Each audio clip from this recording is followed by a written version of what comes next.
കർത്താവിന്റെ അതിപരിശുദ്ധമായ നാമം മഹത്വപ്പെടുമാറാകട്ടെ.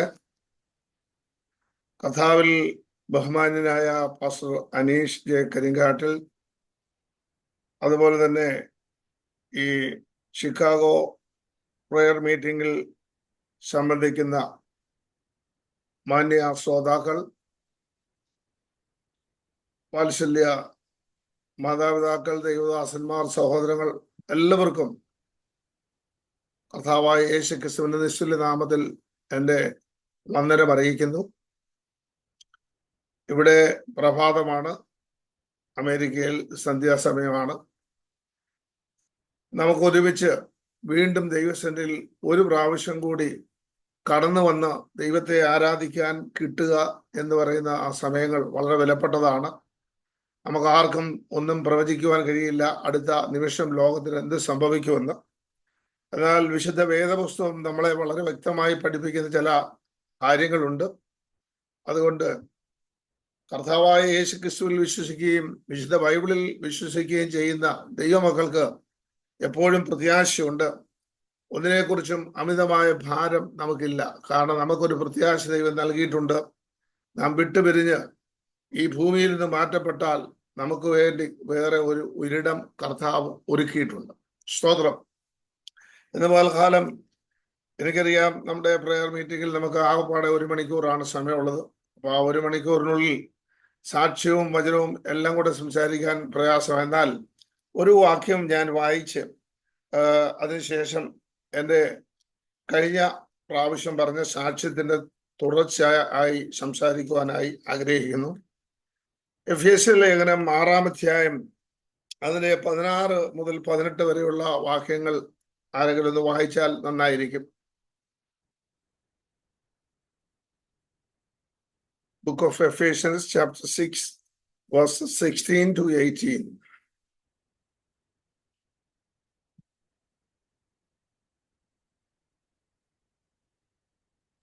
Praise the Lord. 6:16 to 18. Yeah.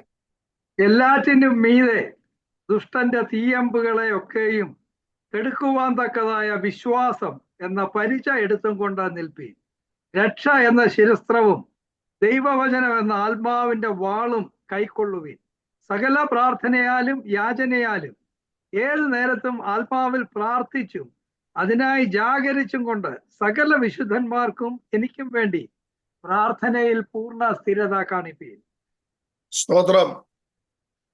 Hallelujah. അതെ, ഇവിടെ നാം വായിച്ചു, എല്ലാറ്റിനും മീതെ ദുഷ്ടന്റെ തീയമ്പുകളെയൊക്കെയും കെടുക്കുവാൻ തക്കതായ വിശ്വാസം എന്ന പരിച എടുത്തുകൊണ്ട് നിൽപ്പേൻ. വിശ്വാസം എന്ന പരിച, രക്ഷ എന്ന ശിരസ്ത്രം, ദൈവവചനമെന്ന ആത്മാവിന്റെ വാളും കൈക്കൊള്ളുവിൻ. സ്തോത്രം. നമ്മെ സംബന്ധിച്ചിടത്തോളം ദൈവത്തിന്റെ വചനം പറയുന്നു, നമുക്ക് മുന്നിൽ പലതരത്തിലുള്ള ശത്രുവുണ്ട്. ആ ശത്രുവിനെ നാം വലുതായി കാണരുത്. ഇന്ന് പകൽക്കാലവും നമ്മുടെ മുന്നിൽ വിവിധങ്ങളായിട്ടുള്ള വിഷയങ്ങൾ ഒരു പർവ്വതം പോലെ നിൽപ്പുണ്ട്. നമ്മെ ഭയപ്പെടുത്തുന്ന ചില വിഷയങ്ങളുണ്ട്. ഒരുപക്ഷെ എന്നെ കേൾക്കുന്ന പ്രിയപ്പെട്ടവർ പലരും രോഗികളായിരിക്കാം. ഞാൻ അടുത്ത വർഷം ഈ സമയം വരെ ഉണ്ടാകുമോ, അല്ലെ അടുത്ത മാസം എനിക്കിത് സംഭവിക്കും, എൻ്റെ അവസ്ഥ എന്തായി തീരും എന്ന് ചിന്തിക്കുന്നവരുണ്ട്. പലരും ജോലി നഷ്ടപ്പെട്ടവരോ ജോലി ഇല്ലാത്തവരോ സാമ്പത്തികമായ ക്ലേശങ്ങളിൽ കൂടെ കടന്നു പോകുന്നവരോ ആയിരിക്കാം. എന്നാൽ ഇതിനൊക്കെ മറുപടി നമ്മുടെ കർത്താവിന്റെ കയ്യിലുണ്ട്.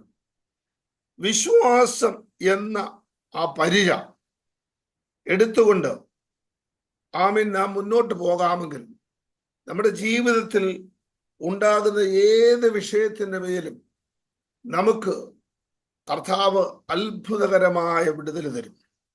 ശത്രുവിനെ വലുതായി കാണുവാൻ നാം ഒരിക്കലും വിട്ടുകൊടുക്കരുത്. വിശ്വാസം എന്ന ആ പരിചയം എടുത്തുകൊണ്ട് ആത്മാവിന്റെ വാള് കൈകൾ എടുത്തുകൊണ്ട് മുന്നോട്ട് പോകുവാൻ ഇടയാകുന്നെങ്കിൽ ദൈവം നമ്മെ നിശ്ചയമായും വിടുവിക്കും. ഞാൻ ഈ വിടുവിക്കുമെന്ന് പറയുമ്പോൾ എൻ്റെ ജീവിതത്തിൽ ഞാൻ അനുഭവിക്കാത്ത ഒരു വിടുതലുകളും ബാക്കിയില്ല. ഞാൻ എൻ്റെ എന്ന് പറഞ്ഞു കഴിഞ്ഞാൽ എൻ്റെ വ്യക്തിപരമായ ജീവിതത്തിലല്ലെങ്കിലും ഞാൻ ദൈവത്തോട് മറ്റുള്ളവരോട് ചേർന്ന് നിന്ന് പ്രാർത്ഥിച്ചപ്പോൾ ദൈവം ചെയ്ത വിടുതലുകൾ ഒട്ടനവധിയാണ്, ഒട്ടനവധി. സ്തോത്രം. ആമീൻ. ശത്രുവിനെ വലുതായി കാണരുത്. ശൗലിന് പറ്റിയത് എന്താ? ശൗല് ആമീൻ ഗോലിയാത്തിനെ വലുതായി കണ്ടു. ആമീൻ. സ്തോത്രം. ഗോലിയാത്തിനെ വലുതായി കണ്ടിട്ട് അവന്റെ നീളവും വണ്ണവും പടച്ചട്ടയും അവന്റെ ആ നിൽപ്പും ഒക്കെ കണ്ട് ഭയന്നുപോയി. സ്തോത്രം. എന്തുകൊണ്ടാണെന്നറിയാമോ? ശൗലിന്റെ അഭിഷേകം നഷ്ടപ്പെട്ടു. എന്നാൽ അഭിഷേകമുള്ള ദാവീദ് ചോദിക്കുന്ന ആദ്യത്തെ ചോദ്യം ഇതാണ്: ദൈവത്തെ വെല്ലുവിളിക്കുവാൻ ഇവൻ ആരാണ്? സ്തോത്രം. ഇന്നലകളിൽ എന്നെ ശത്രുവിന്റെ കയ്യിൽ നിന്ന് വിടുവിച്ച ആ ദൈവം ഇന്നും എന്നെ വിടുവിക്കും. ആമേൻ. പൗലോസിന്റെ ഭാഷയിൽ പറഞ്ഞാൽ, ഞാൻ ആരെ വിശ്വസിക്കുന്നുവെന്ന് ഞാൻ അറിയുന്നു, അവൻ എൻ്റെ ഉപനിധി ആ ദിവസം വരെ കാക്കുവാൻ ശക്തനാണ്. അശൂർ പാളയത്തിൽ നമുക്കറിയാം 1,85,000 എണ്ണമാണ് ചത്തു വീണത്. ഒരൊറ്റ ദൂതൻ ഇറങ്ങിയപ്പോൾ ദൈവത്തിന്റെ വചനം, നിന്റെ വശത്ത് 1000 പേരും നിന്റെ വലതുവശത്ത് 10,000 പേരും വരുമെന്നല്ല, വീഴും, അത് നിന്നോട് അടുത്ത് വരത്തില്ല. നീ ഒരു യഥാർത്ഥ ദൈവ പൈതലാണെങ്കിൽ, നിനക്ക് വിശ്വാസമുണ്ടെങ്കിൽ, നമുക്ക് വിശ്വാസമുണ്ട്, ദൈവം നമ്മോട് കൂടെയുണ്ട്, ദൈവം നമുക്ക് വേണ്ടി യുദ്ധം ചെയ്യുമെങ്കിൽ ദൈവം അത്ഭുതങ്ങളെ ദൈവം ചെയ്യും. നമ്മുടെ കണ്ണുകൊണ്ട് നമുക്കത് കാണുവാനായി സാധിക്കും. ദാവീദ് പറയുന്നു, എനിക്ക് ശൗലിന്റെ വാൾ വേണ്ട, ശൗലിന്റെ ആർട്ടിഫിഷ്യലായ ഫിറ്റിങ്സ് ഒന്നും എനിക്ക് വേണ്ട, എൻ്റെ മേൽ ദൈവം ഒരു അഭിഷേകം പകർന്നിട്ടുണ്ട്. ഇന്ന് പകൽക്കാലം നമ്മുടെ ജീവിതത്തിൽ ശത്രുവിനെ വെല്ലുവിളിക്കണമെങ്കിൽ നമ്മുടെ അഭിഷേകം നഷ്ടപ്പെടാതെ അഭിഷേകത്തിൽ നിന്നുകൊണ്ട് നമുക്ക് കൽപ്പിക്കുവാൻ സാധിക്കും. ദൈവം അങ്ങനെ തന്നെ ചെയ്യും. ദാവീദ് പറയുന്നു, ഒരു വാക്കുണ്ട്, നീ വാളും കുന്തവുമായി എൻ്റെ അടുത്തേക്ക് വരുന്നു, എന്നാൽ ഞാൻ എൻ്റെ ദൈവത്തിന്റെ നാമത്തിൽ വരുന്നു. സ്തോത്രം. യഹോവ ഇന്ന് നിന്നെ എൻ്റെ കയ്യിൽ തരും. വിശ്വാസം വിളിച്ചു പറയുക. ഇതുപോലെ കാലം നിങ്ങൾ അഭിമുഖീകരിക്കുന്ന ഏത് വിഷയത്തിന് മുന്നിലും വിശ്വാസത്തോടുകൂടി ദൈവസന്നിധിയിൽ അടുത്ത് വന്ന് വിളിച്ചു പറയുക, എൻ്റെ ദൈവം എനിക്ക് ജയം തരും, എൻ്റെ ദൈവം എന്നെ വിടുവിക്കും. Praise the Lord. സമയം മുന്നോട്ട് പോകുന്നത് കൊണ്ട് ആമേൻ. സ്തോത്രം. ഞാൻ എൻ്റെ തുടർ സാക്ഷ്യത്തിലേക്ക് കടക്കുകയാണ്. ഞാൻ കഴിഞ്ഞ പ്രാവശ്യം പറയുവാനിടയായത്, ഖത്തറിൽ ഏതാണ്ട് 4.5 പതിറ്റാണ്ടിൽ അധികം അവിടെ ഗവൺമെന്റ് സർവീസ് ജോലി ചെയ്തു. അതിനുശേഷം സ്വന്തമായി ബിസിനസ് ചെയ്തു. അപ്പോൾ തന്നെ കർത്താവായ യേശു ക്രിസ്തുവിനെ 1987 കണ്ടുമുട്ടുവാനായി ഇടയായ സാഹചര്യങ്ങളൊക്കെ ഞാൻ നിങ്ങളോട് പറഞ്ഞു. സ്തോത്രം. അതിനുശേഷം 89 IETയുടെ ഇന്ത്യൻ ഇവാഞ്ചലിക്കൽ ടീമിന്റെ പ്രസിഡന്റ് ആയിരിക്കുന്ന PG വർഗീസ് അങ്കിൾ ദോഹയിൽ വന്നപ്പോൾ അദ്ദേഹത്തോട് പരിശുദ്ധാത്മാവിനെ കുറിച്ചുള്ള സംശയം ചോദിക്കുവാൻ വേണ്ടി പോയതാണ് ഞാൻ. എന്നാൽ അന്ന് പകൽക്കാലം ആത്മാവിൽ ദൈവം എന്നെ നിറച്ചു. പരിശുദ്ധാത്മാഭിഷേകം പ്രാപിക്കുവാൻ തക്ക ഗുണങ്ങളൊന്നും എനിക്കില്ല, എനിക്ക് ഒത്തിരി കുറവുകളുണ്ട്. അത് ഞാൻ ഏറ്റുപറഞ്ഞ് അദ്ദേഹത്തോട് എനിക്കിത് കിട്ടില്ല എന്ന് പറഞ്ഞപ്പോൾ അദ്ദേഹം പറഞ്ഞു, കിട്ടില്ല എന്നുള്ള ഒരു തിരിച്ചറിവുണ്ടല്ലോ, അതാണ് കിട്ടാനുള്ള ഏറ്റവും വലിയ യോഗ്യത. നമ്മൾ മിടുക്കന്മാരാണ്, നമ്മളെ കൊണ്ടെല്ലാം കഴിയും, എൻ്റെ കഴിവുകൊണ്ടും മിടുക്കുകൊണ്ടുമാണ് ഈ കാര്യങ്ങളൊക്കെ നടക്കുന്നതെന്ന് ചിന്ത നമ്മെ ഭരിക്കാതിരിക്കട്ടെ. അങ്ങനെ ഒരു ചിന്ത വരുമ്പോഴാണ് അവിടെ പരാജയം നമുക്കുണ്ടാകും. എന്നാൽ പൗലോസ് പറഞ്ഞ പോലെ, എൻ്റെ ദൈവത്താൽ ഞാൻ മതിൽ ചാടിക്കടക്കും. സ്തോത്രം. എൻ്റെ ദൈവത്താൽ. ആമേൻ. സ്തോത്രം. വിശ്വാസം വിളിച്ചു പറയുക. കർത്താവിന്റെ കൃപയാൽ അതെ 2000 എൻ്റെ ഗവൺമെന്റ് ഡിപ്പാർട്ട്മെന്റിൽ ഞാൻ ജോലി ചെയ്തിരുന്നു. Water department, water and electricity ഡിപ്പാർട്ട്മെന്റിൽ. അവിടുന്ന് ടെർമിനേഷൻ ലഭിച്ച് തിരിച്ചു പോരുവാൻ വേണ്ടി 40 പെട്ടികൾ കെട്ടിവെച്ച് കുഞ്ഞുങ്ങളുടെ TC 3 പേരുടെയും വാങ്ങിച്ച് വീടും വീട്ടു സാധനങ്ങളും വണ്ടി അടക്കമെല്ലാം വിറ്റ് പോരാൻ വേണ്ടും വെറും 2-3 ദിവസം ബാക്കിയുള്ളപ്പോൾ യാതൊരു കാരണവശാലും റിലീസ് ലെറ്റർ കിട്ടത്തില്ല, അവിടെ ആ രാജ്യത്തിന് നിൽക്കുവാൻ കഴിയില്ല. തന്നെയല്ല, എന്നോടൊപ്പം ടെർമിനേറ്റ് ചെയ്യപ്പെട്ട 5 പേരിൽ 4 പേർക്കും അവർ കൊടുത്തില്ല. വളരെ സ്വാധീനമുള്ളവരായിരുന്നവർ, എന്നിട്ടും അവർക്കൊന്നും ലഭിച്ചില്ല. അങ്ങനെ ഇരിക്കുമ്പോഴാണ് ഒരു ദൈവദാസൻ ഒരു ദിവസം മാത്രം ബാക്കിയുള്ളപ്പോൾ ഞാൻ വിളിക്കാതെ ക്ഷണിക്കാതെ എൻ്റെ വീട്ടിൽ കയറി വന്ന ഒരു ദൂതറിയിക്കുവാനിടയായി, നിന്നെ ഈ പട്ടണത്തിൽ ഞാൻ നിർത്തും, അസാധാരണമായ ചില ദൈവപ്രവൃത്തികൾ നിന്നിൽ കൂടി ഞാൻ ചെയ്യും, ഈ ഭവനം വിട്ട് നീ വേറൊരു ഭവനത്തിലേക്ക് താമസം മാറ്റും, ഈ വാഹനം നീ മാറ്റും, ഈ ദേശത്ത് തെക്കോട്ടും വടക്കോട്ടും കിഴക്കോട്ടും പടിഞ്ഞാറോട്ടും ഞാൻ നിന്നെ ഓടിക്കും, അനേക ആത്മാക്കളെ നീ ആദായമാക്കും, അനേകരെ നീ വിശ്വാസത്തിലേക്ക് നടത്തും. ഞാൻ ചില കാര്യങ്ങളൊക്കെ പറഞ്ഞു. അത് കേട്ടപ്പം ഒരു കഥ പറയുന്ന പോലാണ് എനിക്ക് തോന്നിയത്. എന്നാൽ സ്തോത്രം, ദൈവത്തിന്റെ കൃപയാൽ പിന്നെ നടന്നതൊക്കെ അദ്ദേഹം പറഞ്ഞതുപോലെ തന്നെ നടക്കുവാനായി ഇടയായി. ഒരു ഗ്ലാസ് വെള്ളം പ്രതിഫലം കൊടുക്കുവാൻ ഇടയാകാത്ത വിധത്തിൽ ശൂശൻ രാജധാനിയിൽ മൊർദെഖായി എങ്ങനെ മാനിക്കപ്പെട്ടോ അതുപോലെ ആ റിലീസ് ലെറ്റർ എനിക്ക് ലഭിക്കാനിടയായി. അതിനുശേഷം ഞാൻ ആ പട്ടണത്തിൽ എന്ത് ചെയ്യണമെന്ന് ഇങ്ങനെ വിചാരിച്ചു. ജോലിക്ക് വളരെ സാധ്യതകളുണ്ട്. എന്നാൽ ജോലി കുറെ വർഷങ്ങളായി ജോലി ചെയ്തല്ലോ, അതിനോട് വലിയ താല്പര്യമില്ലായിരുന്നു. അങ്ങനെയാണ് എൻ്റെ ഒരു സുഹൃത്ത് മുഖേന പറയുവാനിടയായി ഒരു ബിസിനസ് ആരംഭിക്കുവാനായിടയായി. ആ ബിസിനസ് ആരംഭിക്കുമ്പോൾ ആദ്യത്തെ സംഭവം എന്ന് പറയുന്നത്, ഞാൻ മെക്കാനിക്കൽ ഐറ്റംസും ഇലക്ട്രിക്കൽ ഇൻസ്ട്രുമെന്റേഷൻ ഒക്കെ എനിക്ക് ഹാൻഡിൽ ചെയ്തിട്ടുള്ള എക്സ്പീരിയൻസ് ഉണ്ട്. എന്നാൽ സിവിൽ ഐറ്റംസിനോട് എനിക്ക് വലിയ എക്സ്പീരിയൻസ് ഇല്ല. അപ്പൊ ഞാൻ എൻ്റെ ഒരു സുഹൃത്ത് സിവിൽ എഞ്ചിനീയർ ആയിട്ടിരിക്കുന്ന ഒരു സഹോദരനെ വിളിച്ചു. ഒരു ലിസ്റ്റ് ഉണ്ടാക്കുവാനായിടയായി. ആ ലിസ്റ്റ് ഉണ്ടാക്കി ഞങ്ങൾ രണ്ടുപേരും കൂടെ ഡിസ്കസ് ചെയ്തു. വൈകിട്ടത്തെ ഡിന്നർ കഴിഞ്ഞിട്ട് അദ്ദേഹം മടങ്ങിപ്പോകുന്ന സമയത്ത് എൻ്റെ കയ്യിൽ ഒരു ലിസ്റ്റ് പാക്കറ്റ് തരുവാനിടയായി. ഞാൻ ആ പാക്കറ്റ് തുറന്നു നോക്കി. അദ്ദേഹം പോയി കഴിഞ്ഞ് തുറന്നു നോക്കിയപ്പോൾ ഞാൻ അക്ഷരാർത്ഥത്തിൽ അമ്പരന്ന് പോയി.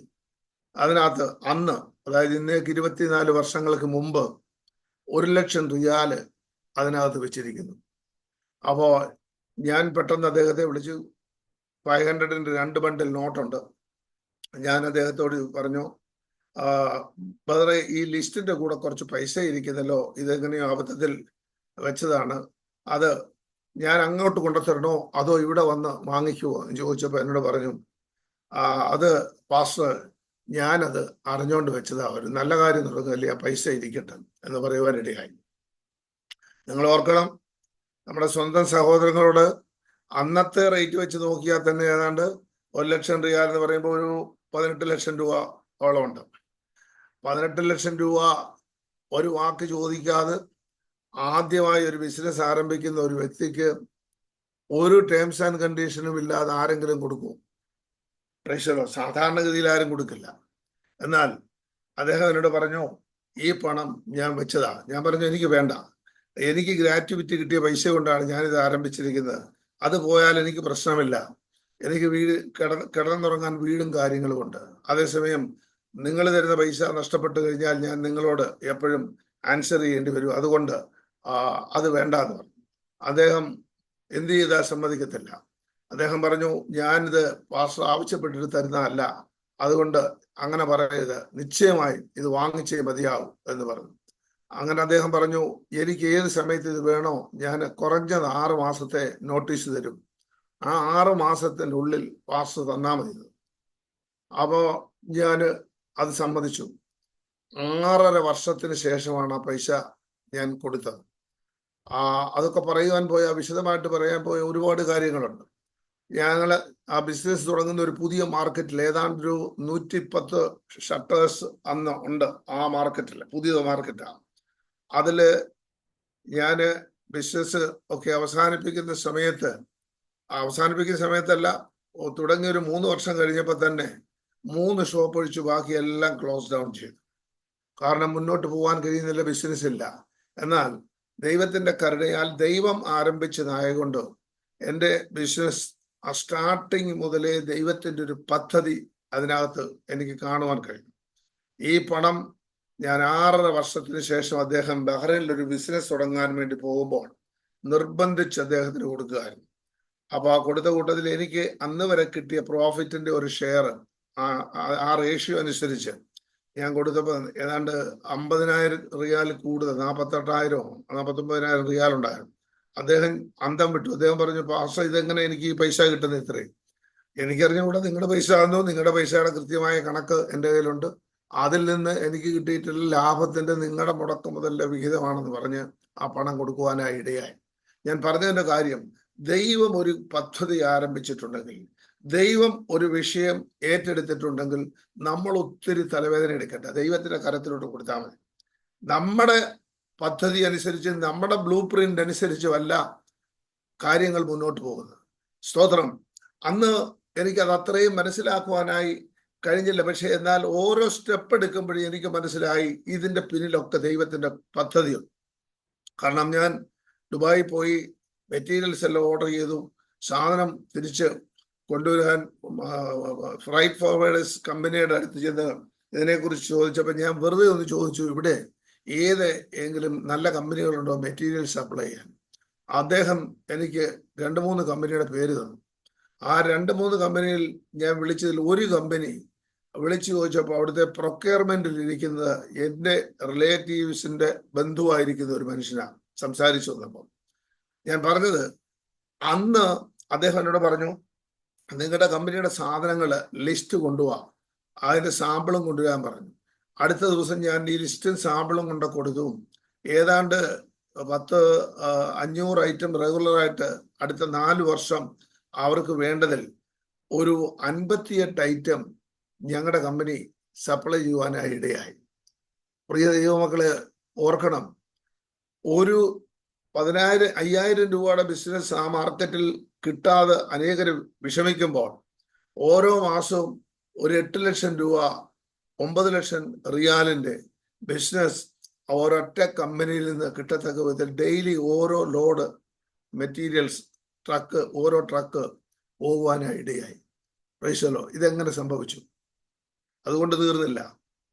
സഭ, ഞാൻ പറഞ്ഞല്ലോ, 98-99 കാലയളവിൽ ഞാൻ ആരാധിച്ചുകൊണ്ടിരുന്ന സഭയിലെ രാഷ്ട്രീയ അതിപ്രസരം അനുഭവിച്ച് കണ്ടും കേട്ടും മടുത്ത്, ഇതിനാണോ ദൈവമേ മാർത്തോമായിന്നും CSIന്നും ഓർത്തഡോക്സിന്നും ഞങ്ങളൊക്കെ ഇറങ്ങി തിരിച്ചത് എന്ന് കണ്ണുനീരോടുകൂടി ദൈവത്തോട് പ്രാർത്ഥിച്ചിട്ട് ഇനി എങ്ങും പോകുന്നില്ല എന്ന് കരുതി വീട്ടിൽ ഞാനും എൻ്റെ വൈഫും മാത്രം ഇരുന്ന് 1-2 എൻ്റെ അടുത്ത റിലേറ്റീവ്സും മാത്രമായിട്ടിരുന്ന് പ്രാർത്ഥിച്ചുകൊണ്ട് ഇരിക്കുന്ന സമയത്താണ് ഈ ദൈവദാസൻ വന്നിട്ട് ഈ ദൂത് പറയുന്നത്. അപ്പൊ ഒന്ന് മടങ്ങിപ്പോരാനുള്ള തയ്യാറെടുപ്പ്, ടെർമിനേഷൻ കയ്യിൽ, വീടില്ല, ജോലിയില്ല. അങ്ങനെ ഞങ്ങളന്ന് ഞാനുണ്ട്, എൻ്റെ അനിയനുണ്ട്, അനിയൻ്റെ വൈഫുണ്ട്, ഞങ്ങൾക്ക് ആർക്കും ജോലിയില്ലാത്തൊരു സാഹചര്യം. പക്ഷേ ദൈവം ഒന്ന് ആരംഭിച്ചാൽ നമ്മുടെ റിസോഴ്സുകൾ അവിടെ ദൈവത്തിന് വിഷയമല്ല. അങ്ങനെ ഞങ്ങൾ അവിടെ ആരംഭിച്ചു, സഭ ആരംഭിച്ച് ആരാധന ശക്തമായി ഉള്ള ആളുകൾ ദൈവത്തെ ആത്മനിറവിൽ ആരാധിക്കുവാൻ തുടങ്ങി. അങ്ങനെ ഒരു ദിവസം എൻ്റെ ആദ്യ ഫലം എന്ന നിലയ്ക്ക് ഒരു സഹോദരൻ, ഹൈന്ദവ സഹോദരൻ്റെ വീട്ടിൽ വീട് ക്ലീൻ ചെയ്യുവാൻ വേണ്ടി വന്നു.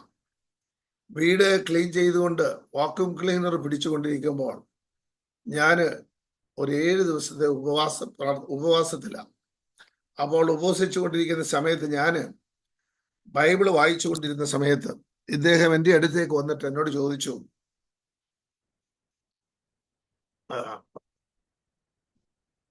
പാസ്റ്റർ ആഹാരം കഴിക്കുന്നില്ല? ഞാൻ പറഞ്ഞു, അങ്ങനെ ആഹാരം കഴിക്കുന്നില്ല, ഞങ്ങൾ ഉപവാസത്തില്ല. അപ്പൊ അദ്ദേഹം ചോദിച്ചു, എന്താ ഉപവാസം? ഞാൻ പറഞ്ഞു, നിങ്ങൾ ഈ ഉപവസിച്ച് നിങ്ങൾ മലയ്ക്ക് പോവുകയും പള്ളികളിലൊക്കെ പോവുകയൊക്കെ ചെയ്ത അതുപോലുള്ള ഉപവാസമല്ല ഞങ്ങളുടെ. സ്തോത്രം. അദ്ദേഹത്തോട് അതിനെക്കുറിച്ചൊക്കെ വിശദീകരിച്ച് അല്പം സംസാരിച്ചു. എന്നിട്ട് ഞാൻ അദ്ദേഹത്തോട് പറഞ്ഞു, അപ്പൊ എന്നോട് ദൈവാത്മാവ് ഇങ്ങനെ നിർബന്ധിച്ചുകൊണ്ടിരിക്കുക ഈ മനുഷ്യനോട് സുവിശേഷം പറയാൻ.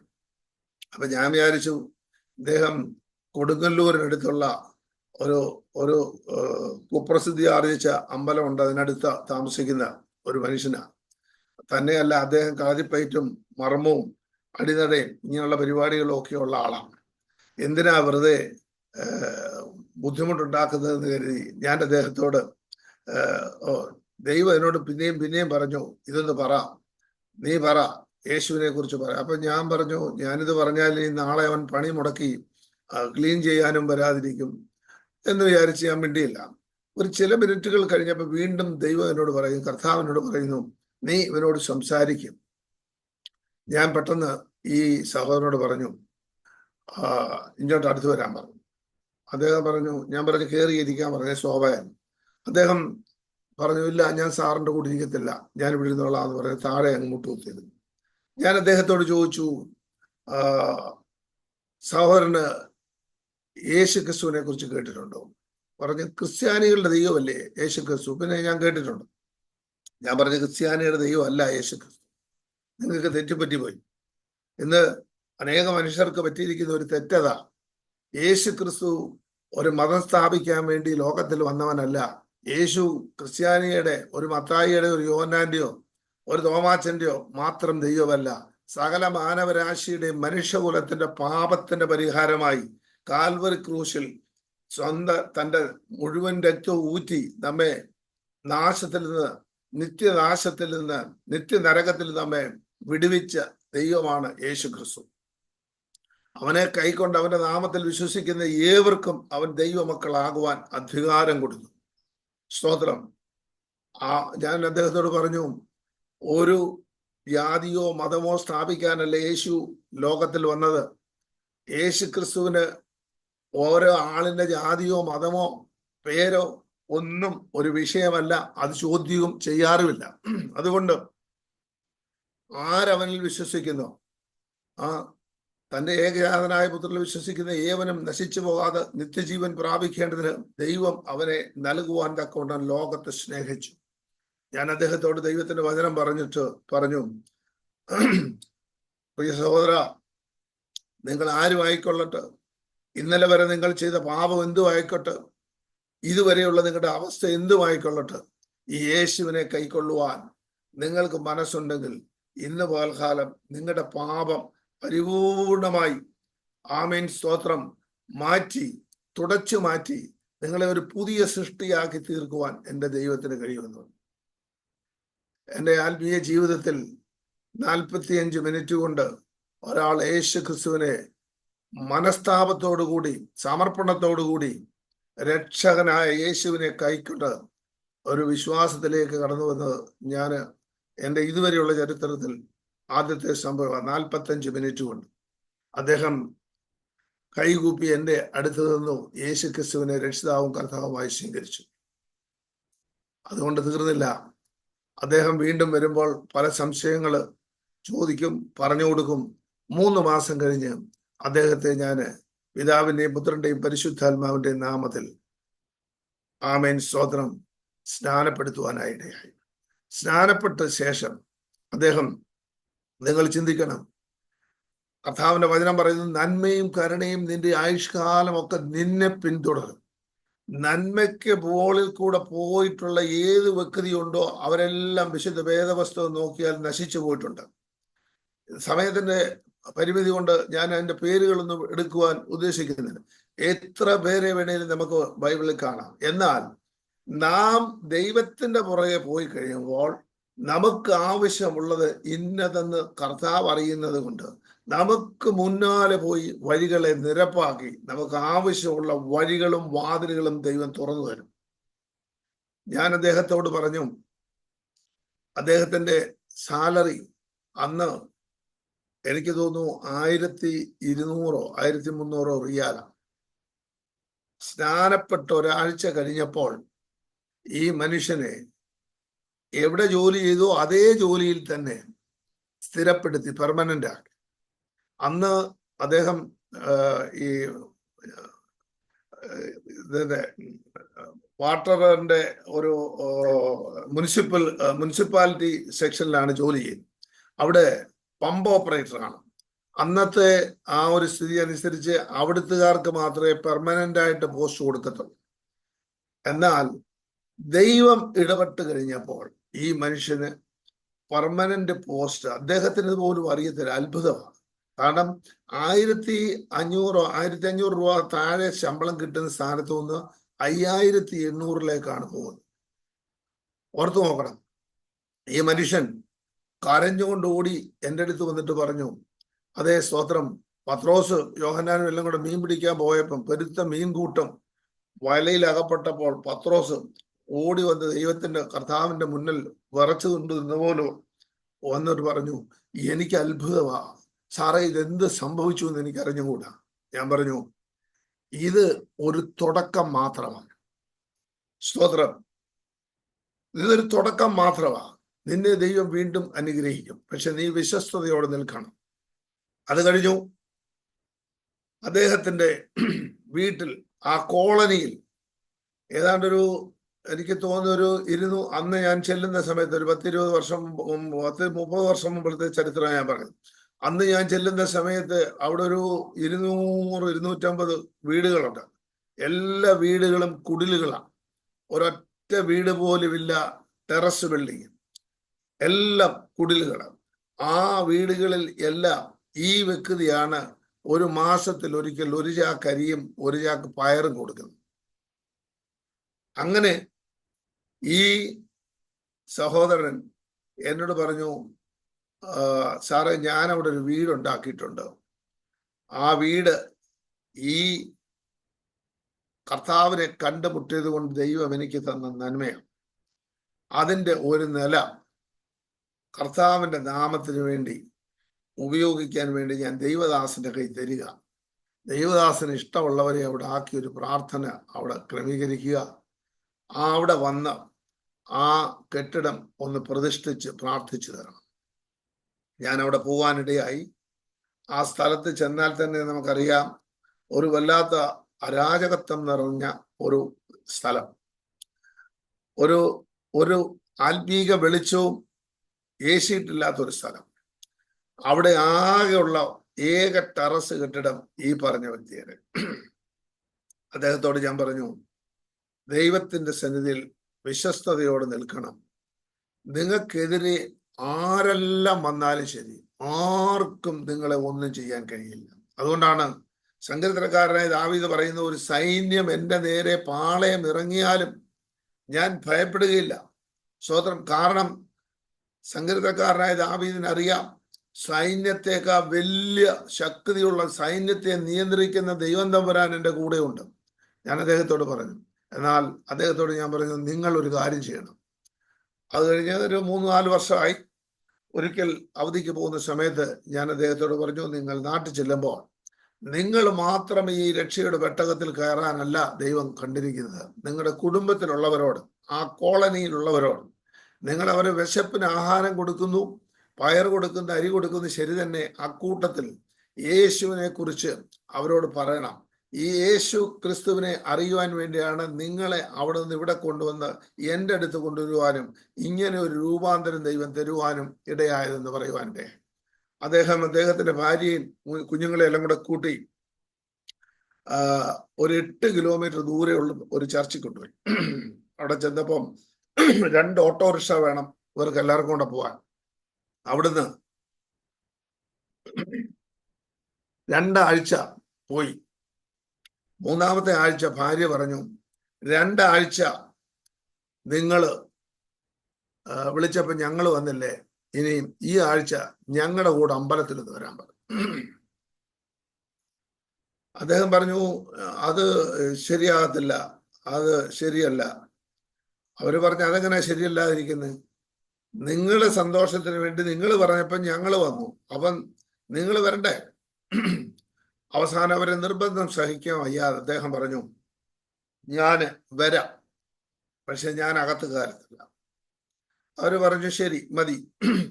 അവര് പോയി അമ്പലത്തിൽ പോയി തൊഴുത് അവിടുന്ന് പ്രസാദമൊക്കെ വാങ്ങി ഇവര് തിരിച്ചു വന്നു. ഇതൊന്നും എനിക്കറിയില്ല.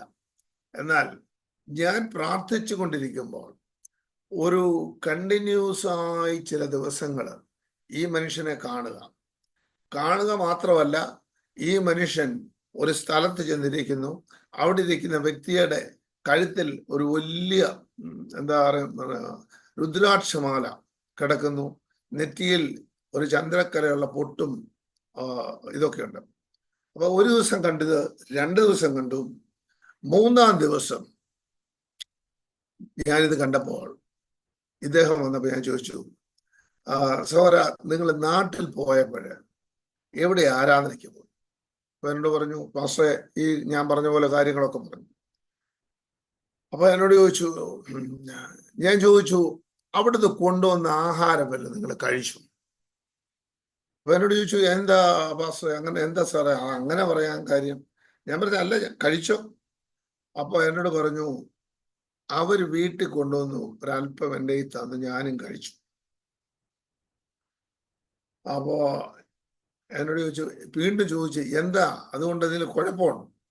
ഞാൻ പറഞ്ഞു, കുഴപ്പമുണ്ടോ ഇല്ലയോ നല്ല വിഷയം, പക്ഷേ നിങ്ങളത് കഴിക്കണ്ടായിരുന്നു, കഴിക്കാതിരുന്നേ നല്ലതായിരുന്നു എന്ന് പറഞ്ഞു. ഞാനത് അവിടെ അവസാനിപ്പിച്ചു.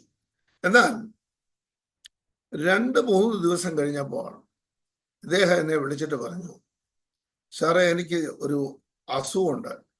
ഞാൻ ചോദിച്ചു, എന്താ അസുഖം? അത് ഒരു 2 ദിവസമായി കണ്ടിന്യൂസ് ആയിട്ട് യൂറിനിൽ കൂടെ ബ്ലഡ് പോകുന്നു. ഞാൻ പറഞ്ഞു, അങ്ങനെയാണെങ്കിൽ നിങ്ങളൊരു കാര്യം ചെയ്യ്, നല്ല ഡോക്ടറെ കാണണം എന്ന് പറഞ്ഞു. അപ്പൊ എന്നോട് പറഞ്ഞു, ശരി, അതിന് നമുക്ക് എനിക്ക് പരിചയമുള്ള ഒരു ഡോക്ടറെ റെഫർ ചെയ്ത് കൊടുത്തു. ആ ഡോക്ടറെ അടുത്ത് ഞാൻ വിളിച്ചു പറഞ്ഞു. അദ്ദേഹം ചെന്ന് കഴിഞ്ഞതിന് ശേഷം എന്നോട് ആ ഡോക്ടർ പറഞ്ഞു, പാസ്റ്ററെ ഈ പുള്ളിയെ ഇവിടെ വെച്ചുകൊണ്ടിരിക്കരുത്, എത്രയും വേഗം പുള്ളിയെ നാട്ടിൽ പറഞ്ഞു വിടണം. ഞാൻ ചോദിച്ചു, എന്താ ഡോക്ടർ? പറഞ്ഞു, ഇത് വളരെ അത്യാവശ്യമായിട്ട് ചെയ്യണം, കാരണം അദ്ദേഹത്തിന് വളരെ സീരിയസ് ആയിട്ടുള്ള പ്രോബ്ലം എന്ന് പറയുവാനിടയായി. ഞാൻ അദ്ദേഹത്തോട് പറഞ്ഞു, നിങ്ങൾ ഇവിടെ കൂടുതൽ സമയം ചെലവഴിച്ചുകൊണ്ട് കാര്യമില്ല, വേറെ 1-2 ഡോക്ടർമാരെ കൂടെ കാണിക്കാൻ പറഞ്ഞു. അങ്ങനെ വേറെ 1-2 ഡോക്ടർമാരെ കൂടെ കാണിച്ച് കഴിഞ്ഞപ്പം അദ്ദേഹത്തോട് അവരും പറഞ്ഞു, ഇവിടെ വെച്ചുകൊണ്ടിരിക്കരുത്, നിങ്ങൾ എത്രയും വേഗം പോകണമെന്ന്. അങ്ങനെ അദ്ദേഹം ഏതാണ്ട് ഒരു ബുധനാഴ്ച വൈകിട്ട് എന്നെ വിളിച്ചിട്ട് പറഞ്ഞു, പാസ്റ്ററെ ഞായറാഴ്ച വൈകിട്ടത്തെ ഫ്ലൈറ്റിന് ഞാൻ നാട്ടിലേക്ക് പോവാം എന്ന് പറയുവാൻ്റെ. ഞാൻ അദ്ദേഹത്തോട് ചോദിച്ചു, ഞായറാഴ്ച വൈകിട്ടല്ലയോ നിങ്ങൾ പോകുന്നത്? അപ്പോ ഇനിയും ദിവസങ്ങളുണ്ടല്ലോ, നമുക്ക് പ്രാർത്ഥിക്കാം. അപ്പോൾ അദ്ദേഹം എന്നോട് പറഞ്ഞു, ഇല്ല പാസ്റ്റർ, എനിക്ക് വരാൻ പറ്റത്തില്ല, പൈപ്പിൽ നിന്ന് വെള്ളം പോകുന്ന പോലെ യൂറിനിൽ കൂടെ ബ്ലഡ് പോകുന്നുണ്ട്. അപ്പൊ എനിക്ക് എൻ്റെ വീട്ടിൽ തന്നെ നിന്നെങ്കിലേ ശരിയാകത്തുള്ളൂ, അതുകൊണ്ട് വേറെ മീറ്റിങ്ങിൽ നിന്നും വരാൻ പറ്റില്ല എന്ന്. ഞാൻ അന്ന് ബുധനാഴ്ച ദിവസം രാത്രിയിൽ പ്രാർത്ഥിച്ചുകൊണ്ട് ഇരിക്കുമ്പോൾ വ്യാഴാഴ്ച വെളുപ്പിനെ കർത്താവിനോട് പറഞ്ഞു, ഞാൻ സൗഖ്യമാക്കുന്ന യഹോവയാണ്, എൻ്റെ അടിപ്പിടലുകളാൽ ഞാൻ സൗഖ്യം തന്നിരിക്കുന്നു. ഇന്ന് പകൽക്കാലം ഞാൻ ചന്ദ്രന്, ഈ സഹോദരന് സൗഖ്യം കൊടുക്കുമെന്ന് പറഞ്ഞു. ഞാൻ ഇദ്ദേഹത്തോട് പറഞ്ഞു, നിങ്ങൾ വ്യാഴാഴ്ച വൈകിട്ടത്തെ പ്രാർത്ഥനയ്ക്ക് വരണം. അദ്ദേഹം പറഞ്ഞു, എനിക്ക് വരാൻ കഴിയില്ല സാറേ, ഒരു വിധത്തിലും എനിക്ക് വരാൻ കഴിയില്ല. ഞാൻ പറഞ്ഞൊരു കാര്യം ചെയ്യും, ഞാൻ നിങ്ങളെ അവിടെ വീട്ടിൽ വന്നിട്ട് എടുത്തുകൊണ്ട് പോരാം, നിങ്ങളെ എടുത്തിട്ട് നിങ്ങൾക്ക് തിരിച്ചും കൊണ്ടുവന്ന് വിട്ടോളാം എന്ന് പറഞ്ഞ് ഞാൻ പോയി അദ്ദേഹത്തെ എടുത്ത് നിർബന്ധിച്ച് എൻ്റെ പ്രയർ ഹാളിന് തൊട്ടടുത്തായിട്ട് ഒരു കോർണറിൽ ഒരു വാഷ്റൂം ഉണ്ട്, അതിനടുത്തായിട്ട് കൊണ്ട് പുള്ളിയെ ഇരുത്തിയിട്ട് പറഞ്ഞു, നിങ്ങൾക്ക് ആവശ്യമുണ്ടെങ്കിൽ നിങ്ങൾ ഈ വാഷ്റൂമിൽ പോയി നിങ്ങൾക്ക് ഉപയോഗിക്കാമെന്ന്. അദ്ദേഹം ഇരുന്ന് ഞെളിവിരി കൊള്ളുന്നത് എനിക്ക് പലപ്പോഴും ശ്രദ്ധിക്കാൻ കഴിയും. ഞാൻ പുൾപിറ്റിൽ നിന്ന് ശുശ്രൂഷിച്ചുകൊണ്ടിരിക്കുമ്പോൾ വളരെ ആത്മശക്തിയോടുകൂടി ദൈവത്തെ ആത്മനിറവിൽ ആരാധിച്ചു കൊണ്ടിരിക്കുന്ന സമയത്ത് പരിശുദ്ധാത്മാവ് എനിക്ക് പ്രേരണ തന്നു ഇറങ്ങിച്ചെന്ന് ഈ സഹോദരന്റെ തലയിൽ കൈവച്ച് പ്രാർത്ഥിക്കാൻ. ഞാൻ പെട്ടെന്ന് താഴേക്ക് ഇറങ്ങിച്ചെന്ന് അദ്ദേഹത്തിന്റെ തലയിൽ കൈവച്ച് പ്രാർത്ഥിക്കുമ്പോൾ പെട്ടെന്ന് അദ്ദേഹം മറിഞ്ഞടിച്ച് താഴെ വീണ് ഉരുളുവാൻ തുടങ്ങി.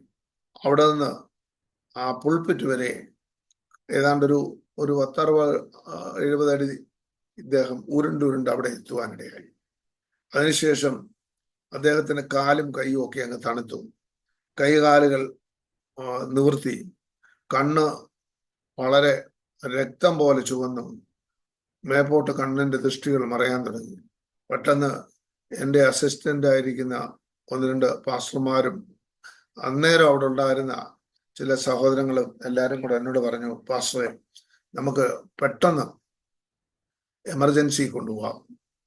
ഞാന് എന്തോ 1 മിനിറ്റ് ഒന്നുകൂടി കണ്ണടച്ച് പ്രാർത്ഥിച്ചു കഴിഞ്ഞപ്പോൾ കർത്താവിനോട് പറഞ്ഞു, ഇവനെ ഇപ്പോഴെങ്ങും കൊണ്ടുപോകണ്ട, നീ കൈവച്ച് പ്രാർത്ഥിച്ച് ഞാൻ സൗഖ്യം തരുമെന്ന്.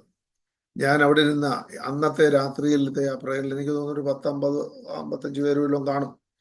എല്ലാവരും കൂടെ കൈ കോർത്തിരുന്ന് ഒരു 40 മിനിറ്റ് ഞങ്ങൾ പ്രാർത്ഥിച്ചു ആത്മനിറവിൽ. അതിനുശേഷം 1 ഗ്ലാസ് പച്ചവെള്ളം ഞാൻ എടുത്ത് പ്രാർത്ഥിച്ച് ഈ മനുഷ്യന്റെ മുഖത്തേക്ക് തളിച്ചു, അല്പം കുടിക്കുവാനും കൊടുത്തു. അദ്ദേഹം പെട്ടെന്ന് കണ്ണു തുറന്നിട്ട് പറഞ്ഞു, ഞാൻ എവിടെയാണ് ഇപ്പോൾ ഇരിക്കുന്നത്? എന്നെ കാലൻ എടുത്തിട്ട് ഇവിടുന്ന് കൊണ്ടുപോയതാണ്. ഞാൻ വ്യക്തമായി കണ്ടതാണ്. കാലൻ എന്നെയും കൊണ്ട് മുകളിലോട്ട് പോകുമ്പോൾ എൻ്റെ കാലിൽ ഇവിടെയുള്ള ദൈവദാസനും ദൈവമക്കളും കൂടെ ചേർന്ന് പിടിച്ച് താഴേക്ക് എന്നെ ഇറക്കി. ഇത് ഞാൻ പറയുന്ന സാക്ഷ്യമല്ല, അദ്ദേഹം അടുത്ത ദിവസം വെള്ളിയാഴ്ച ആരാധനയിൽ പറഞ്ഞ വിഷയമാണ്. എന്ന് മാത്രമല്ല, ആ പ്രാർത്ഥന കഴിഞ്ഞപ്പോൾ അത്ഭുതകരമായ വിധത്തിൽ പരിപൂർണ സൗഖ്യം ആ അസുഖത്തിന് കൊടുത്തു. അദ്ദേഹം ഒരു ടാബ്ലറ്റ് പിന്നെ കഴിക്കേണ്ടി വന്നില്ല. അദ്ദേഹത്തിന്റെ ബ്ലീഡിങ് പിടിച്ചു നിർത്തിയ പോലെ സ്റ്റോപ്പായി. പിറ്റേ ദിവസം ഹോസ്പിറ്റലിൽ ചെന്ന് എൻ്റെ ഫ്രണ്ട് ആ ഡോക്ടറെ കണ്ട് ഡോക്ടറെ കാണിച്ചപ്പോൾ ഡോക്ടർ പറഞ്ഞു, ഇത് അത്ഭുതം തന്നെ, ഒരിക്കലും അങ്ങനെ സംഭവിക്കാൻ ഒരു സാധ്യതയില്ല, പക്ഷേ നിങ്ങളുടെ പ്രാർത്ഥനയ്ക്ക് ശക്തിയുണ്ട്. അന്ന് അദ്ദേഹം വാങ്ങിച്ച ഏതാണ്ട് 1 കിലോയോളം വെയിറ്റ് വരുന്ന മെഡിസിൻസിൽ ഒരു ടാബ്ലറ്റ് പോലും കഴിക്കുവാനിടയായില്ല. അദ്ദേഹം അതിനുശേഷം നാട്ടിലേക്ക് ആ സമയത്ത് പോയില്ല, ടിക്കറ്റ് ക്യാൻസൽ ചെയ്തു. പിന്നെ 1.5 വർഷത്തിന് ശേഷമാണ് അദ്ദേഹത്തിന് പോകുന്നത്. ആ മനുഷ്യൻ ഇപ്പോൾ കഴിഞ്ഞ വർഷം 2023 ആണ് ഖത്തറിൽ നിന്ന് തിരിച്ച് തൻ്റെ സ്വദേശത്ത് വന്ന അവിടെ ഇപ്പോൾ അദ്ദേഹം താമസിക്കുകയാണ്. അന്ന് കേവലം 1500-1400 രൂപ മാത്രം ശമ്പളം ഉണ്ടായിരുന്ന വ്യക്തിയായിരുന്നു. ഒരു സൈക്കിൾ പോലും വാങ്ങിക്കാൻ അദ്ദേഹത്തിന് കഴിയില്ലായിരുന്നു. പക്ഷേ ഇന്ന് സൈക്കിളിന്റെ സ്ഥാനത്ത് അദ്ദേഹത്തിന് വാഹനങ്ങളുടെ ഒരു നിര തന്നെയുണ്ട്. സ്തോത്രം. അദ്ദേഹത്തിന്റെ മകൾ അഡ്വക്കേറ്റായി, വക്കീലായി മാറി. മോൻ വിദ്യാഭ്യാസമുള്ളവനായി പഠിച്ച് ദുബൈയിൽ പോകുവാനിടയായി. ഞാൻ പറഞ്ഞത്, പ്രിയപ്പെട്ടവരെ, ദൈവത്തിന്റെ കരത്തിൽ നമ്മെ ഒന്ന് ഏൽപ്പിച്ചു കൊടുത്തു കഴിഞ്ഞാൽ ദൈവമാണ് ചെയ്യുന്നത്. സ്തോത്രം. ഒരുപാട് കാര്യങ്ങൾ പറയാനുണ്ട്. എന്നാൽ ഒരു കാര്യം കൂടെ ഞാൻ ഇന്ന് പറയാൻ സമയം അനുവദിക്കുന്നുള്ളൂ. ഒറ്റ കാര്യം കൂടെ പെട്ടെന്ന് പറയാം. എൻ്റെ ഏറ്റവും അടുത്ത സ്നേഹിതനും എൻ്റെ അമ്മച്ചിയുടെ ഒരു കസിനുമായിരിക്കുന്ന ഒരു സഹോദരൻ, ഞങ്ങൾ ഒന്നിച്ച് CSI ചർച്ചിൽ ഉണ്ടായിരുന്ന വർഷങ്ങൾ. എന്നാൽ ഞങ്ങൾ വിശ്വാസത്തിൽ വന്നു കഴിഞ്ഞപ്പോൾ അത് ഉൾക്കൊള്ളുവാൻ അദ്ദേഹത്തിന് കഴിഞ്ഞില്ല. സ്നാനപ്പെട്ടത് ഏതോ വലിയൊരു മഹാ അപരാധമായി, തെറ്റായി ഒക്കെ പുള്ളിക്ക് തോന്നി. അതിനുശേഷം എവിടെ കണ്ടാലും ശരി അദ്ദേഹം നമ്മോട് സംസാരിക്കുകയോ ഇടപെടുകയോ ഒന്നും ചെയ്യാറില്ല. അങ്ങനെ ഇരുന്ന സമയത്ത് പല പ്രാവശ്യം കണ്ടിട്ടുണ്ട്. എന്നാൽ അവിടെയൊക്കെ അദ്ദേഹം മുഖം തിരിച്ച് മാറിപ്പോവുകയാണ് പതിവ്. അങ്ങനെ ഇരിക്കെ ഏതാണ്ട് 21 വർഷങ്ങൾ കഴിയുമ്പോൾ, അനേക വർഷങ്ങൾക്ക് ശേഷം ഒരു ദിവസം രാത്രി ഈ സഹോദരൻ എന്നെ വിളിച്ചിട്ട് പറയാം, പാസ്റ്ററെ, എനിക്ക് അത്യാവശ്യമായിട്ടൊന്ന് കാണണം. സാധാരണഗതിയിൽ ഞങ്ങൾ സമപ്രായക്കാരാണ്, ഒന്നിച്ച് കളിച്ച് ചെറുപ്പം മുതലേ വളർന്നവരാണ്. ആ പേരാണ് വിളിക്കാറുള്ളത്. പക്ഷെ അന്ന് അദ്ദേഹം പാസ്റ്റർ എന്ന് പറഞ്ഞ് അഭിസംബോധന ചെയ്തപ്പോൾ തന്നെ എന്തോ എനിക്കൊരു അതിൻ്റെ ഒരു സീരിയസ്നെസ് ഉള്ളിൽ തോന്നി. ഞാൻ പറഞ്ഞൊരു കാര്യം ചെയ്യും, വന്നാട്ടെന്ന് പറഞ്ഞു. അന്നേരം ഏകദേശം ഒരു രാത്രി 10 മണി സമയത്താണ് ഇത് അദ്ദേഹം എന്നെ വിളിക്കുന്നത്. ഞാൻ അദ്ദേഹത്തോട് പറഞ്ഞു, എപ്പോൾ വരുമെന്ന് ചോദിച്ചപ്പോൾ എന്നോട് പറഞ്ഞു 1 മണിക്കൂറുള്ളിൽ വരുമെന്ന് പറഞ്ഞു. 11 11:30 കണ്ടില്ല. രാത്രി 12 മണി ആയപ്പോൾ എന്നെ വിളിച്ചിട്ട് പറഞ്ഞു, ട്രാഫിക് ജാമാണ്, നാളെ വന്നാൽ മതി. ഞാൻ പറഞ്ഞു, വേണ്ട, ഞങ്ങൾ വെയിറ്റ് ചെയ്യാം, പോരാൻ പറഞ്ഞു. 12 മണിയായി. വീടിൻ്റെ അകത്ത് വന്ന് സിറ്റിംഗ് റൂമിൽ ഇരുന്നു. രണ്ടുപേരും മുഖാമുഖം നോക്കി കരഞ്ഞുകൊണ്ടിരിക്കുക. ഒരാൾ പറഞ്ഞു, അച്ചായൻ പറ. അച്ചായൻ പറഞ്ഞു, ഇല്ല നീ പറ. ഞാൻ പറഞ്ഞു, നിങ്ങൾ രണ്ടുപേരും ആരെങ്കിലും അങ്ങ് വിവരം പറ, എന്താ ആവശ്യം? രണ്ടുപേരും പറയത്തില്ല. അവസാനം ഞാൻ അവരെ എൻ്റെ പ്രയർ റൂമിലേക്ക് കൊണ്ടുപോയി ഓരോ ചായ കുടിച്ചതിന് ശേഷം ഞാൻ ചോദിച്ചു, എന്താ ആവശ്യം? അദ്ദേഹം പറഞ്ഞു, ഇവക്ക് ക്യാൻസറാണ്, 2 ബ്രസ്റ്റിനും ക്യാൻസറാണ്. ഞാൻ പറഞ്ഞു, ആര് പറഞ്ഞു? ഇത് ഹമദ് മെഡിക്കൽ കോർപ്പറേഷനിൽ കഴിഞ്ഞ 6 മാസമായി ഇവള് ട്രീറ്റ്മെന്റില്ല. അവിടുത്തെ ഒരു സീനിയർ നേഴ്സ് കൂടെയാണ് ഈ സഹോദരി എന്ന കാര്യം ഓർക്കണം. അപ്പോ ഞാൻ ചോദിച്ചു, നിങ്ങൾ പിന്നെ ഇപ്പൊ ഇങ്ങോട്ട് വരാനുള്ള കാരണം എന്താ? എന്നോട് പറഞ്ഞു, കഴിഞ്ഞ രാത്രിയിൽ ഞങ്ങൾ പ്രാർത്ഥിക്കുമ്പോൾ ഞങ്ങളോട് 2 പേരോടും ദൈവാത്മാവ് ഇടപെട്ടു, ലാൽ പാസ്റ്റർ അടുത്ത് വന്നിട്ട് പ്രാർത്ഥിക്കണം എന്ന് പറയുവാനിടയാണ്. ഞാൻ പറഞ്ഞു, ദൈവം അങ്ങനെ പറഞ്ഞിട്ടുണ്ടെങ്കിൽ ദൈവം സൗഖ്യം തരും. പ്രിയരെ, ഇവരോട് രാവിലെ 4:30 മണി വരെ സുവിശേഷം പറഞ്ഞു. അവരോട് രക്ഷിക്കപ്പെടേണ്ട ആവശ്യം, അതിനെക്കുറിച്ചൊക്കെ വിശദമായി സംസാരിച്ചു. അവര് യേശുക്രിസ്തുവിനെ രക്ഷകനായി സ്വീകരിപ്പാനിടയായി. ഞാൻ അവരോട് പറഞ്ഞു, അടുത്ത 3 ദിവസം, അതായത് ചൊവ്വ, ബുധൻ, വ്യാഴം 3 ദിവസം, ബുധൻ, വ്യാഴം, വെള്ളി 3 ദിവസം ഉപവാസ പ്രാർത്ഥന നടക്കുകയാണ്, നിങ്ങൾ വരണമെന്ന് പറഞ്ഞു. അവര് വന്ന ഒരു തിങ്കളാഴ്ചയാണ്. ചൊവ്വാഴ്ച വന്നില്ല, ബുധനാഴ്ച അവര് വന്നു, പ്രാർത്ഥന കഴിഞ്ഞു. വ്യാഴാഴ്ച ദിവസം രാത്രിയിൽ ഞാൻ ഉൾപ്പിറ്റിൽ നിന്ന് ശുശ്രൂഷിച്ചു കൊണ്ടിരിക്കുമ്പോൾ ഒരു ദർശനം കാണുകയാണ്. ഒരു മാവിൽ 2 മാങ്ങ ഒരു ശിഖരത്തിൽ പഴുത്ത് കിടക്കണം. ഞാൻ ചെന്ന ശിഖരത്തിൽ കൈവെക്കുമ്പോൾ ഈ മാങ്ങ 2ഉം ഞെടുപ്പിൽ നിന്ന് വേർപെട്ട് താഴേക്ക് വരുന്നു. ഇത് കണ്ട ഞാൻ താഴേക്ക് ഇറങ്ങിച്ചെന്ന് ഈ സഹോദരിയുടെ തലയിൽ കൈവച്ച് ശക്തമായി പ്രാർത്ഥിച്ചിട്ട് ഞാൻ മടങ്ങി സ്റ്റേജിൽ വന്നു. 9:30 ആശീർവാദം പറഞ്ഞ ആളുകളെല്ലാം പോയി. എന്നാൽ ഒരു 11 മണിയായപ്പോൾ ഞങ്ങൾ വീണ്ടും കുടുംബ പ്രാർത്ഥനയ്ക്ക് ഞാനും വൈഫും ആയിട്ട് ഇരുന്ന് പ്രാർത്ഥിക്കുമ്പോൾ എന്നോട് പറഞ്ഞു, ഈ സഹോദരിയുടെ പേര് പറഞ്ഞിട്ട് പറഞ്ഞു, ഈ സഹോദരി പോകുമ്പോൾ എൻ്റെ അടുത്ത് വന്നിട്ട് പറഞ്ഞായിരുന്നു, എന്തോ അവളുടെ ശരീരത്തിൽ നിന്ന് ഒന്ന് കൊഴിഞ്ഞു പോകുന്ന ഒരനുഭവം ഉണ്ടായി എന്ന് പറഞ്ഞു. ഞാൻ എൻ്റെ വൈഫിനോട് പറഞ്ഞു, എന്തോ ഒന്നല്ല, അവളുടെ മേൽ ഉണ്ടായിരുന്ന ക്യാൻസർ ഇന്ന് രാത്രിയിൽ കർത്താവ് എടുത്തു മാറ്റിയെന്ന് പറഞ്ഞു. Praise the Lord. പ്രിയരെ, ഈ ടെസ്റ്റ് മണിയൊക്കെ പറയുമ്പോൾ നിങ്ങളുടെ മുഖം കണ്ട് ഒന്ന് തുള്ളിച്ചാടി ആത്മനിറവിൽ ആരാധിച്ചുകൊണ്ട് പറയണമെന്ന് എനിക്ക് വലിയ ആഗ്രഹമുണ്ട്. പക്ഷേ നമ്മൾ സൂം മീറ്റിങ്ങിൽ നമുക്ക് പറ്റില്ലല്ലോ. സ്തോത്രം. നമ്മുടെ കർത്താവ് ആരാണെന്ന് നമ്മളൊന്ന് തിരിച്ചറിയണം. അവൻ അത്ഭുത മന്ത്രിയാ, അവൻ വീരനാം ദൈവമാ, അവൻ സമാധാന പ്രഭുവാ, അവൻ നിത്യപിതാവാ. സ്തോത്രം. അന്ന് രാത്രിയിൽ അവർ മടങ്ങിപ്പോയി. അടുത്ത ദിവസം വീണ്ടും വന്നു. വെള്ളിയാഴ്ച ആരാധനയ്ക്ക് വീണ്ടും വന്നു. വെള്ളിയാഴ്ച കഴിഞ്ഞ് ശനിയാഴ്ച വർക്കിംഗ് ഡേ അല്ല, അവിടെ ഹോളിഡേ.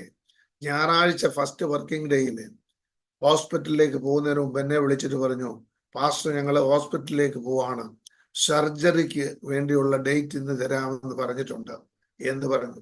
Final examination. ഞാൻ പറഞ്ഞു, ശരി. ഞാൻ പറഞ്ഞു, കർത്താവ് നിങ്ങൾക്ക് സൗഖ്യം തന്നിട്ടുണ്ട് എന്ന് പറഞ്ഞു. എങ്കിലും അവരെത്രമാത്രം അത് ഏറ്റെടുത്തെന്ന് എനിക്ക് അറിഞ്ഞുകൂടെ. എന്നാൽ 6 പേരടങ്ങുന്ന ഒരു മെഡിക്കൽ ടീം ഒന്നിച്ച് ഇവരെ ടേബിളിൽ കിടത്തി തിരിച്ചും മറിച്ചും 6 പേരും പരിശോധിച്ചിട്ട് പറയുക, it is disappeared, there is no tumour. അവിടെ ട്യൂമർ കാണാനില്ല. എന്ത് സംഭവിച്ചു എന്ന് ഞങ്ങൾക്കറിയില്ല. അപ്പൊ അവരോട് ചോദിച്ചു, നിങ്ങൾ എവിടെ പോയി? നിങ്ങൾ എവിടെയാ ട്രീറ്റ്മെന്റ് പോയി? നിങ്ങൾ ഇന്ത്യയിൽ പോയി വല്ല ഈ ഹോൾ സർജറി വല്ലതും നടത്തി? എന്താണ് സംഭവിച്ചത്? അവർ പറഞ്ഞു, ഞങ്ങൾ എങ്ങും പോയിട്ടില്ല, ഞങ്ങളെ നിങ്ങളുടെ ഒരു കസിൻ്റെ അവിടെ പോയി പ്രാർത്ഥിച്ചു ഒരു 3 ദിവസം, അല്ലാതെ വേറെ ഒരിടത്തും ഞങ്ങൾ പോയിട്ടില്ല.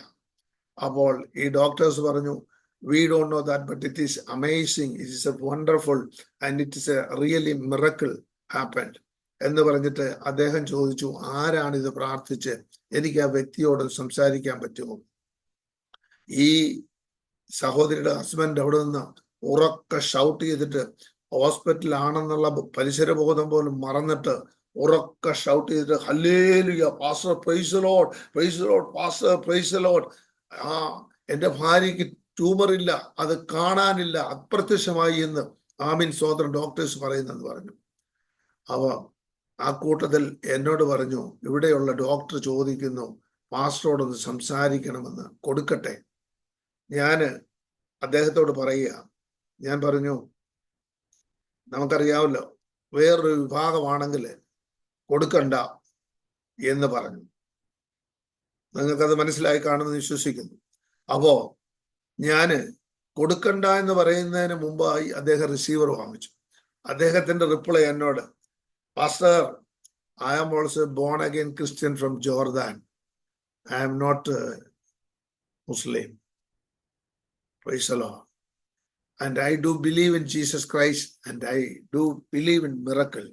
നമ്മുടെ ദൈവത്തിന് അത്ഭുതം ചെയ്യാൻ എനിക്ക് നിങ്ങളുടെ നമ്പർ വേണം. Because whenever I need a prayer support from you, I want to call you and request your prayer. അല്ലാതെ വേറൊന്നിനുമല്ല. ഡോണ്ട് മിസ്അണ്ടർസ്റ്റാൻഡ് മീ എന്ന് പറഞ്ഞു.